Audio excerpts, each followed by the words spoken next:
Olá, queridos irmãos e irmãs em Cristo, uma boa tarde a todos, um feliz sábado, um bom sábado a todos vocês. Que a graça do nosso Senhor Jesus Cristo esteja com cada um de nós, né? Amém. Porque as bênçãos não devem ser jogadas só para as pessoas, mas primeiramente nós devemos pedir misericórdia para conosco, para que a gente possa também abençoar as pessoas. Queridos, essa aqui é minha esposa, Jaqueline. E nós viemos aqui mais uma vez estudar um pouco, meditar um pouco na palavra de Deus. E a gente estava aqui meditando, aqui estudando a palavra, a gente estava aqui na correria procurando sobre o que falar, né? E nós iríamos falar sobre um tema do livro Eventos Finais. Só que aí a gente se deparou aqui com uma meditação do livro Acima de Todo Nome, que eu achei muito interessante, muito bacana de se falar. E nós decidimos falar sobre esse tema, que tem como título o substituto da humanidade. Quem é o substituto da humanidade? Quem morreu no lugar da humanidade, para que a humanidade fosse redimida, fosse salva, fosse perdoada? O nosso Salvador Jesus Cristo, né? E para começar, nós iremos ler o texto áureo que fica lá em Efésios capítulo 5, verso 1. E conforme a gente for explicando direitinho aqui, conforme a gente for lendo, a gente vai dando umas pausas, vai explicando para vocês compreenderem melhor o que esse texto quer dizer, né? Para que todos fiquem com uma ideia bem esclarecida da palavra de Deus em relação a esse versículo, né? E nós iremos usar aqui o celular para ler essa meditação, porque por enquanto, infelizmente, eu ainda não tenho o livro Acima de Todo Nome, né? Eu tenho o Maranata, mas ainda não tenho o Acima de Todo Nome. Mas com fé em Deus aí, lá para frente, a gente adquire ele para ficar melhor de se estudar a palavra de Deus também, né? Em relação às meditações. E a palavra de Deus, em Efésios capítulo 5, verso 1, ela diz o seguinte: portanto, sede imitadores de Deus, como filhos amados. Após a gente ler essa mensagem, eu gostaria de fazer uma breve oração para que a gente dê continuidade à nossa meditação, tá ok? Oremos. Santo, santo, santo, maravilhoso e eterno Deus, Criador do céu e da terra. Estamos aqui, Senhor, com a Tua palavra aberta. Acabamos de ler agora o capítulo 5 do livro de Efésios, o verso 1. E te pedimos, meu Deus, que o Senhor nos guie, que o Senhor nos dê sabedoria e discernimento, para que somente venhamos falar as verdades contidas na Tua palavra. Que todas as pessoas, Pai, que estão nos ouvindo e nos assistindo neste momento, venham compreender com eficiência e exatidão tudo que a gente for passar aqui agora. E Pai, que tudo que for dito e feito aqui seja somente para a honra e glória do Teu santo nome. Que a gente diminua, como diz a Tua palavra, para que o Senhor cresça em nossas vidas. Senhor, permanece conosco hoje e sempre, perdoa todas as nossas falhas e os nossos pecados. Isso é o que nós te pedimos e agradecemos, em nome e por amor de Jesus. Amém. Amém. Amém. Queridos, como o verso 1 do capítulo 5 de Efésios fala aqui, Deus pede que nós sejamos imitadores dele. Cristo, quando veio ao mundo, ele veio nos mostrar o verdadeiro amor de Deus. Como procede esse amor de Deus para com os seres humanos? Como procede o amor de Deus para com aqueles que Ele próprio criou? E que Ele próprio poderia ter destruído após a entrada do pecado no mundo. Mas com sua misericórdia infinita, Ele sempre vem nos dando oportunidades e mais oportunidades. Deus nos deu o livre-arbítrio. Por que Ele não destruiu Adão e Eva naquele tempo? Porque Ele deu a livre e espontânea vontade vontade dos primeiros seres humanos escolherem o desejo de adorar a Ele por amor e obedecê-lo. Mas infelizmente, através ali do diabo, a mulher e o homem, a primeira mulher e o primeiro homem, pecaram, desobedeceram a Deus e foram expulsos do maravilhoso jardim que Deus tinha criado e deixado para eles cuidarem, né? E também tem a relação de Satanás não ter sido destruído quando foi encontrado ali orgulho, né, soberba no coração dele, e ao querer ser mais que Deus, né? Deus não destruiu Satanás ali, apesar que ele poderia ter feito isso, para que os outros anjos percebessem que Deus não quer que ninguém o adore por medo. Não quer que ninguém o adore forçado. Se Deus tivesse destruído Satanás ali, os outros anjos teriam adorado a Deus, teriam obedecido a Deus por medo e não por amor. Então Deus, com a sua maravilhosa misericórdia, Ele tem a todo momento nos alertado, né? Mas nunca nos forçado a fazer nada. E agora nós vamos dar início aqui à leitura, para que a gente venhamos entender um pouco sobre o que esse verso, esse pequeno verso, quer passar para nós nesta tarde de sábado, né? A minha esposa vai ler aqui e conforme ela for lendo, a gente vai dando umas pausas, vai explicando um pouco, para que fique bem explicado essa pequena meditação. Pode começar. Se o povo que viveu antes do dilúvio tivesse obedecido à palavra de Deus, não teria parecido nas águas diluvianas. Se os israelitas tivessem obedecido à palavra de Deus, ele teria derramado sobre eles bênçãos especiais. Mas eles caíram em consequência da condescendência com o apetite e a paixão. Pronto. O que nós vemos aqui? O povo de antigamente, o antediluviano, se eles tivessem obedecido à palavra de Deus, obedecido às advertências de Deus, como diz a própria meditação aqui, eles não teriam perecido com as águas do dilúvio. Nenhum deles teriam morrido com essas águas, mas pela falta da obediência, pela falta de dar ouvido às advertências e às admoestações de Deus, então o povo ali pereceu, caiu, morreu, né? Foram todos destruídos ali, quase todos, claro. Sabemos bem que a família de Noé e Noé foram os únicos seres humanos que sobreviveram a esse dilúvio pelo fato de serem obedientes, né? Pode continuar. Aqui, ó. A condescendência com o apetite pervertido os levou a numerosos e graves pecados. Se eles tivessem considerado primeiramente os reclamos de Deus e depois as suas necessidades físicas, em submissão à escolha divina do alimento apropriado para eles, certamente nenhum deles teria sucumbido no deserto. Teriam sido estabelecidos na boa terra de Canaã, como um povo santo e feliz. Assim, nenhum dilúvio fraco em todas as suas tribos. É porque fica ruim da gente estudar, né? Apenas com um telefone só. O outro nós usamos para gravar. Mas aqui agora nós estamos vendo que Deus ele está falando de quem? Do povo de Israel. O povo de Israel ali recebeu a promessa de entrar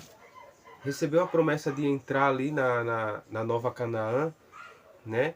E Deus, para poder moldar o seu caráter, moldar ali a obediência, né? Testar a obediência do povo de Israel, do povo dos hebreus, Deus botou eles no deserto, caminhando ali, andando 40 anos pelo deserto, para testar a obediência e o caráter de cada um deles. O que infelizmente não deu certo, porque o povo ali reclamava, era só reclamações, era só murmurações, e então Deus acabou que não deixando esse povo entrar. Apenas 2 entraram, né? Como nós sabemos, e a Bíblia relata que só Josué e Caleb entrou. Mas pela falta de... pela fraqueza deles, primeiramente, né?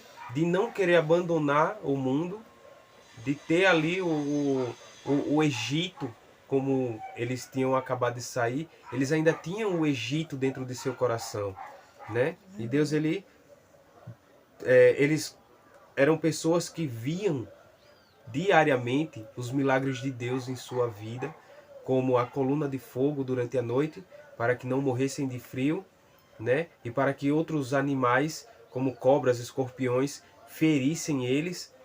Apesar que Deus ele permitiu ali até uma parte acontecer isso. A nuvem durante o dia para que eles não fossem torrados, vamos dizer assim, pelo sol caudaloso do deserto. O maná que era derramado do céu todos os dias. Então, o povo hebreu que Moisés libertou do Egito ali, né? Eles presenciaram milagres todos os santos dias, mas mesmo assim eles reclamavam. Reclamavam a ponto de pedir carne. E Deus, misericordioso, mas sabendo também das consequências, concedeu a carne a eles.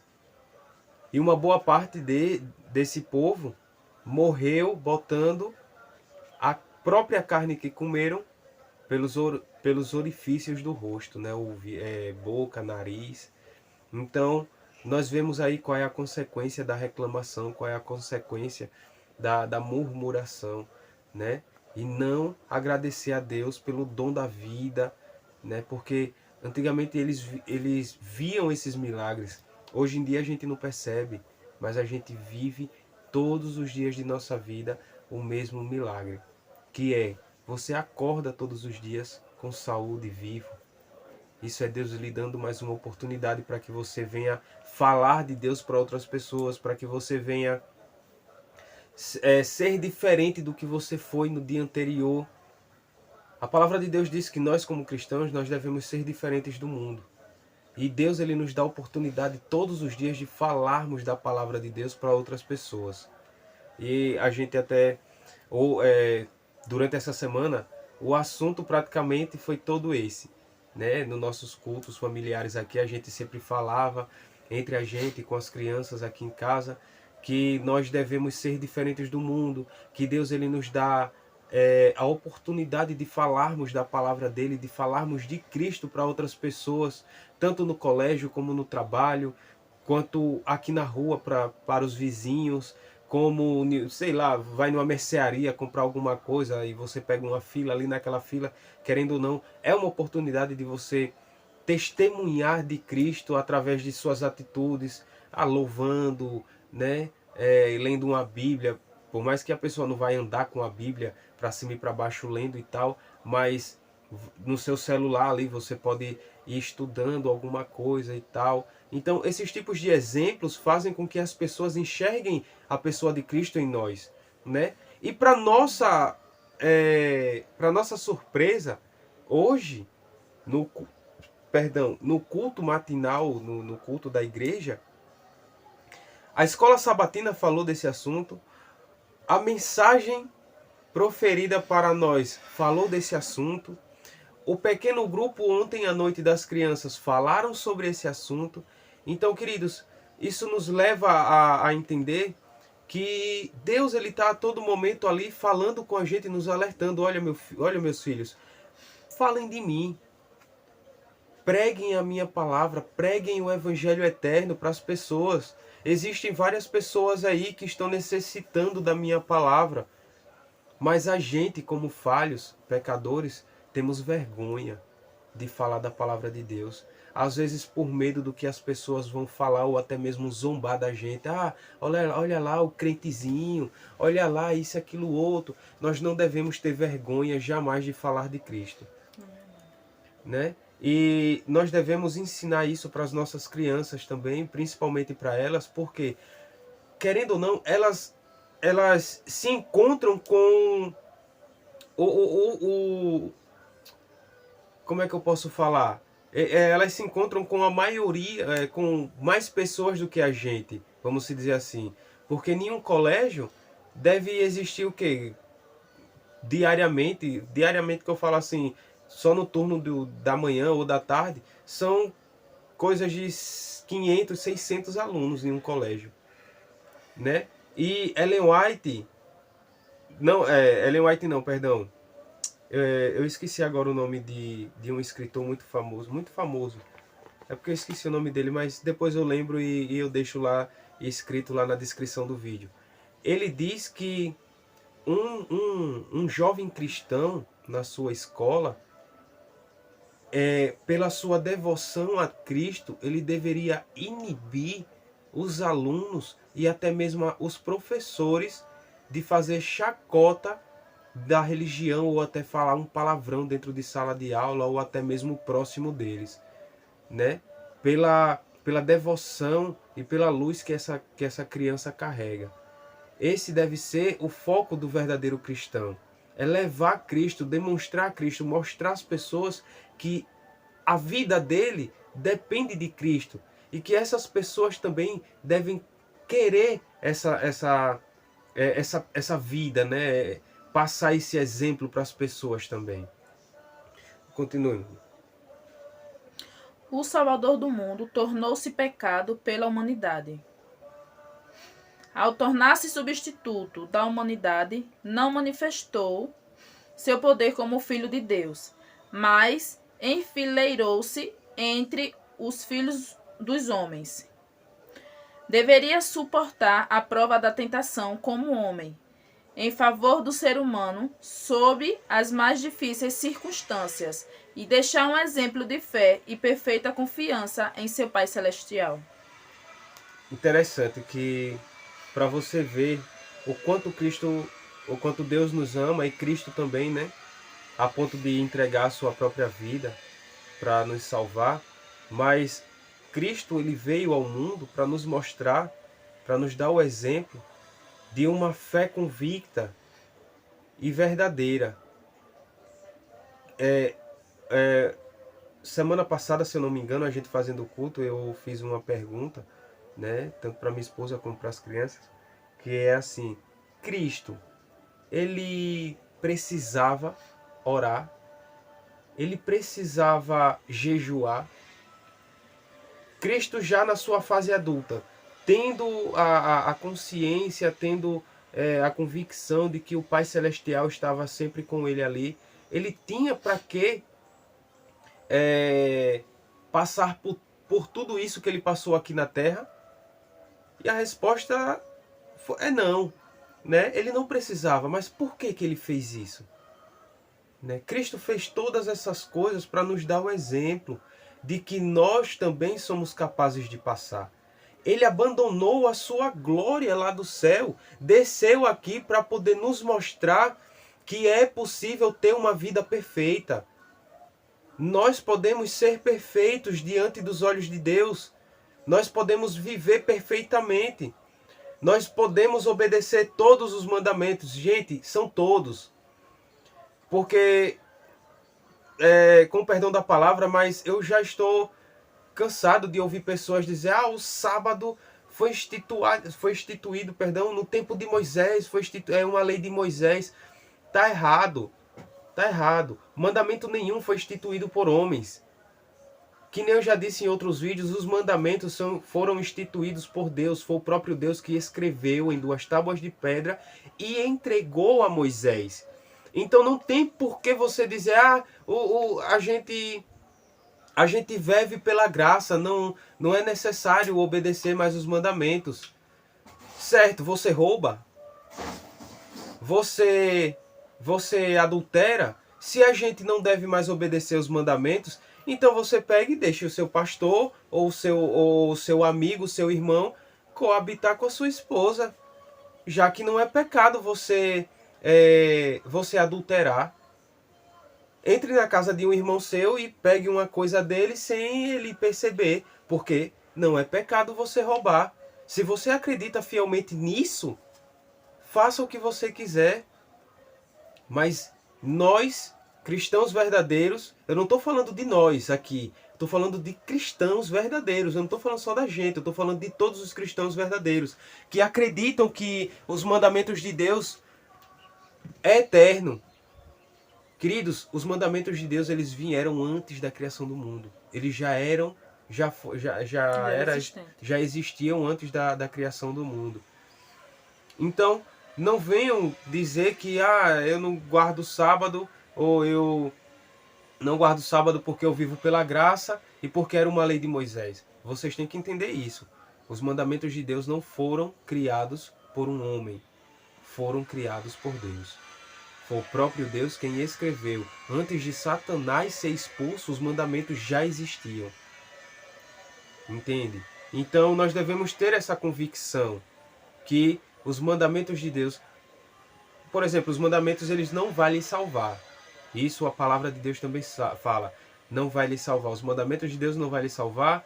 A lei de Deus, as suas obras não vai lhe salvar. Vocês devem ter na sua consciência e na sua cabeça que vocês já são salvos. Todos nós já somos salvos. O maior pecador do mundo já é salvo. Mas vai da gente cultivar essa salvação, cuidar dessa salvação. Mas uma coisa eu advirto, e a palavra de Deus nos adverte. A porta da graça está prestes a fechar. Cristo está próximo de voltar. Estamos no limiar dos tempos. Mas brincamos de ser cristãos. Nós devemos parar de brincar de ser cristão. Porque quando essa porta da graça fechar, ela vai fechar primeiro para a gente, que tem o conhecimento da palavra de Deus, que se diz ter o conhecimento da palavra de Deus. E se ela se fechar, e você não estiver consagrado de coração, corpo e alma a Deus, infelizmente, meu querido, sinto lhe dizer, mas você vai ficar junto com esse mundo. Porque a partir do momento que a porta da graça se fecha, você não vai conseguir voltar atrás mais. Deus diz que aquele que faz maldade continue fazendo maldade, praticando a perversidade. Aquele que é justo continue praticando a justiça. Então, querido, mesmo que você se perca, a porta da graça fechou, mesmo que você corra atrás da sua salvação de novo, você não vai conseguir. E se um justo quiser fazer alguma coisa de errado, também não vai conseguir mais. Então nós devemos ter consciência disso e ter cuidado. Parar de brincar de ser cristão, pois Cristo está voltando. Cristo está perto de voltar. Não devemos mais estar se unindo ao mundo. Não devemos mais estar fazendo o que as pessoas do mundo fazem. Deus nos adverte, seja diferente do mundo. E o que é que nós estamos fazendo? Praticando todas as obras que o mundo pratica. E é isso que vai nos destruir. É isso que vai nos levar para a perdição. É a falta da obediência à palavra de Deus. Continue, irmão. Cristo sabia que o Pai lhe supriria alimento quando fosse para sua glória. Nessa severa provação, quando a fome o pressionava além da medida, não diminuiria prematuramente tua partícula da prova que lhe foi dada, exercendo seu devido poder. Amém, né? Glória a Deus. O ser humano caído, quando colocado em apuros, não tem poder para operar milagres em seu próprio benefício, a fim de salvar-se da dor ou angústia, ou obter vitória sobre seus inimigos. Era propósito de Deus testar e provar a humanidade e dar-lhe a oportunidade de desenvolver o caráter. Peraí, rapidinho. Olha que interessante. Qual era o desejo de Deus aí? O propósito de Deus? Testar e provar a humanidade. E dar a oportunidade de desenvolver o seu caráter. Sabe o que é que me faz lembrar esse texto? Lá em Gênesis, quando Caim mata Abel, que Deus o encontra, Deus pergunta a Caim: Caim, onde está Abel, teu irmão? Antes de prosseguir, eu pergunto a vocês.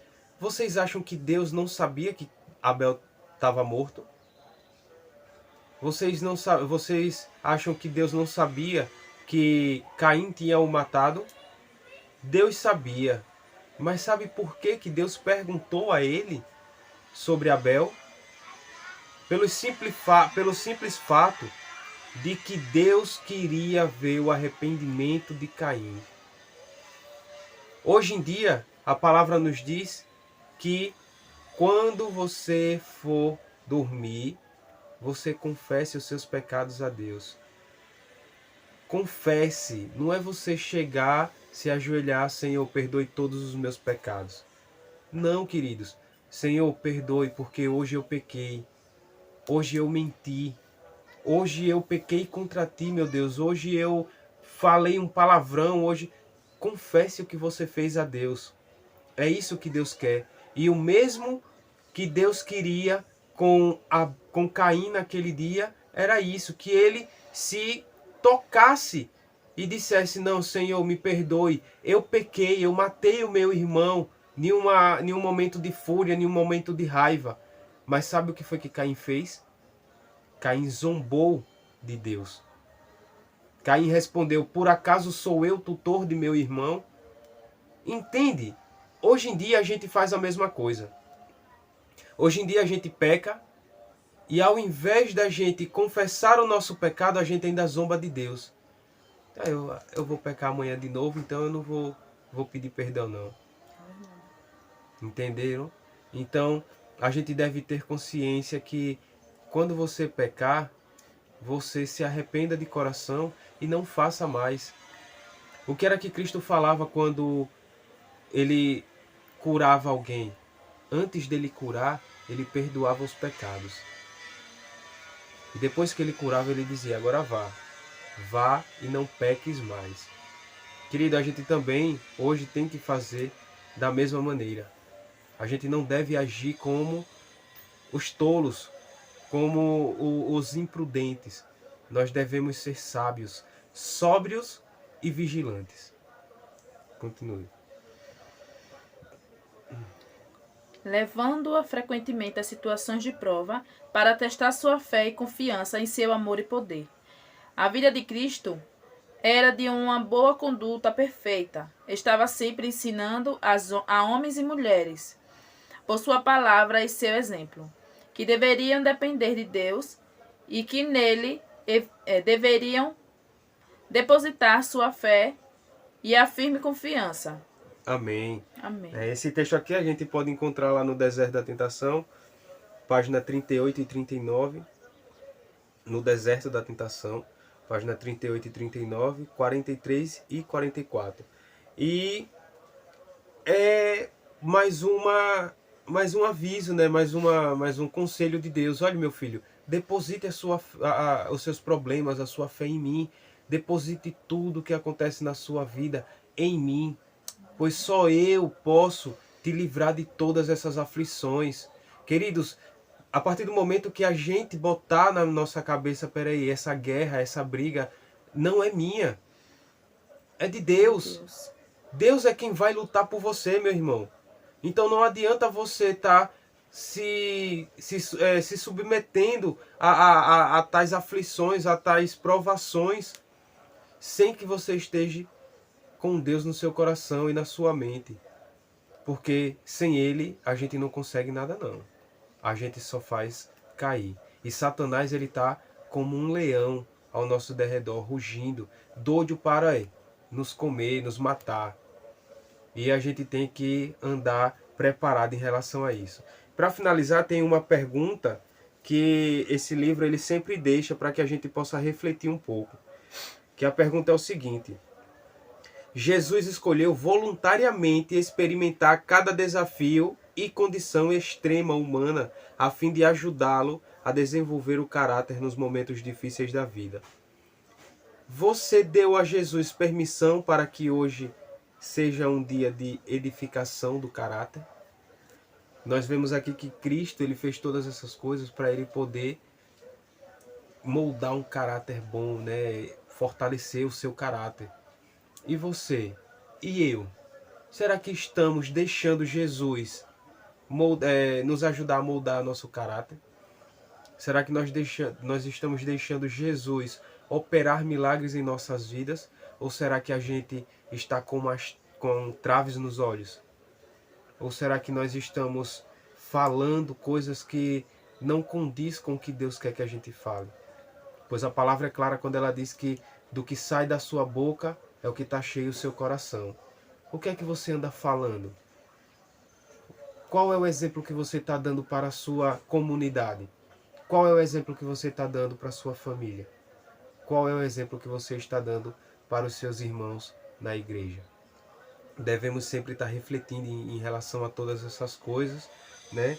Porque a palavra de Deus, ela veio não só para nos advertir, mas para nos moldar, nos ajudar a andar num caminho reto e puro, num caminho perfeito, para que a gente possa possamos nos tornar pessoas melhores, pessoas que são dignas de entrar na presença de Deus e ser chamadas de seus filhos. Queridos, essa foi a pequena meditação de hoje. Eu espero que todos vocês tenham gostado, né? Nós iremos trazer mais meditações durante essa semana que vai entrar agora também. Gostaria de agradecer a todos vocês, a presença de minha esposa aqui. Vou gravar mais vídeos com ela, com fé em Deus. E eu gostaria de fazer... Ela vai fazer uma oração final para que a gente encerre aqui, né, na presença de nosso Salvador. E muito obrigado, que Jesus abençoe a todos vocês, né? Se inscrevam no canal, compartilhem esse vídeo, pois essa mensagem é muito importante para chegar nos ouvidos dessas pessoas que tanto necessitam, né, ouvir a palavra de Deus. Querendo ou não, a palavra de Deus diz que Deus fala que a sua palavra ela é uma constante advertência, né, para os nossos corações, mas que também essas advertências nós devemos recebê-las com amor, né? E sempre adquirir para nós o que é bom. Se você achou alguma coisa que você não se agradou da palavra de Deus, Deus ele não vai ficar triste com isso. Deus ele só vai tentar lhe alertar e lhe mostrar através de outras pessoas ou até mesmo através de outro texto bíblico que tem na Bíblia, para que você veja que você está com um pensamento distorcido da palavra de Deus. Ok? Então, queridos, mais uma vez, Jesus abençoe, uma boa tarde a todos. Minha esposa vai fazer uma oração agora e estamos juntos sempre. Amém? Vamos lá. Querido Deus e Pai amado, obrigado, meu Pai, pela meditação de hoje. Obrigado, Senhor, por nos ensinar a manter a confiança em Ti, ó Pai. Querido Deus, o Senhor foi a nossa prova viva, o Senhor foi o nosso exemplo. E continua sendo, Pai, o nosso exemplo, para que a gente venha nos manter em Teu caminho. Amém. Pai querido, que estas palavras que foi dita aqui, que possa ter entrado em nossos corações, que as pessoas que estejam vendo este vídeo também reflita sobre tudo que foi ouvido, sobre tudo que foi falado, ó Deus, que elas possam também, ó Deus, depositar toda a confiança em Ti, meu Pai. Amém. Sabemos que o Senhor nos ama, sabemos que o Senhor nos perdoa, verdade, que possamos ser fiéis a Ti e pedir perdão pelos nossos pecados. Amém, e que a cada dia, ó Deus, que a gente venha pedir ao Senhor que mude nosso caráter, que a gente venha fazer por onde mudar o nosso caráter, Deus Pai. Amém, Pai. Fica conosco, Senhor, nos dá uma tarde deleitosa em Tua presença, neste santo sábado do Senhor. Desde já Te agradecemos por tudo, pelo doce nome de Jesus Cristo. Amém. Amém. Amém, aleluia, obrigado. Queridos, mais uma vez, fiquem todos com Deus. Jesus abençoe imensamente cada um de vocês, onde vocês estiverem. Que a paz invada o seu lar, amém. A paz de Cristo invada o seu lar e que o amor dele venha te transformar, me transformar, nos transformar em pessoas melhores. Compartilhem, que nem eu disse, esse vídeo com o máximo de pessoas possíveis, para que juntos a gente possa levar essa mensagem às pessoas e abreviar a volta do nosso Salvador. Jesus abençoe a todos, uma boa tarde Boa e tarde. até outro dia.